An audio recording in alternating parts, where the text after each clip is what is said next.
متنی رو که براتون ارائه میکنم قانون جمهوری تاجیکستان درباره تنظیم جشن‌ها و مراسم‌ها هست که بر روی تابلوی اعلانات کتابخانه ملی نصب شده. این قانون بسیار معروفه و محدودیت‌های مشخصی رو برای هزینه‌ها و نحوه برگزاری مراسم‌ها در تاجیکستان تعیین میکنه.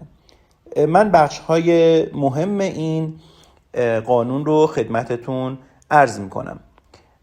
در ماده 9 جشن‌های رسمی: جشن‌های استقلال، روز قانون اساسی، نوروز، مهرگان، سده، عید فطر و عید قربان طبق قانون برگزار می‌شوند.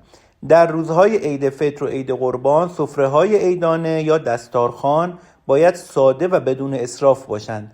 تزیینات مجلل، زیاده روی و دادن هدایا یا عیدی ممنوع است. ماده 10 به زادروز یا جشن تولد اشاره داره. برگزاری جشن تولد فقط به صورت اختیاری و تنها در دایره اعضای خانواده مجاز است. در ماده 11 به ختنه سوران و مراسم مربوط به تولد کودک اشاره داره. مراسم نامگذاری، گهواره بندان و چله گریزان فقط در دایره خانواده بدون ذبح حیوان و بدون خدمات هنرمندان از مطرب و خواننده انجام میشه. ماده 12 به عروسی و ازدواج اشاره داره که مراسم عقد نکاح باید در نهادهای دولتی ثبت بشه.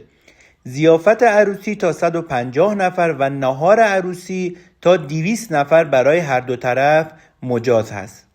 استفاده از بیش از 4 خودروی سواری برای کاروان عروس ممنوع است. دادن هدایا به داماد و عروس به استثنای هدیه والدین ممنوع است. ماده 13 مراسم حج و عمره: مراسم بدرقه و پیشواز حاجیان فقط در دایره خانواده مجاز است. ماده 14 مراسم تدفین و عزاداری: مراسم تشییع جنازه بدون محدودیت در تعداد شرکت کنندگان برگزار میشه. مراسم های سوم و چهلم و سال بدون ذبح حیوان و بدون دادن طعام برگزار میشه. دادن پول نقد و کالاهای دیگر در این مراسم ها ممنوع است.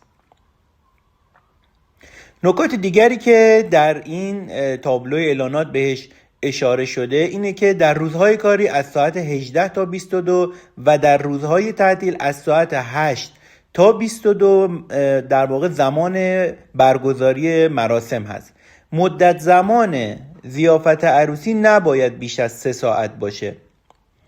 در مورد خدمات هنرمندان اینکه حضور هنرمندان در مراسم ها باید بر اساس قرارداد کتبی بین طرفین باشه و ممنوعیت شاباش یعنی پاشیدن پول یا چسباندن پول به لباس در مراسم ها ممنوع است.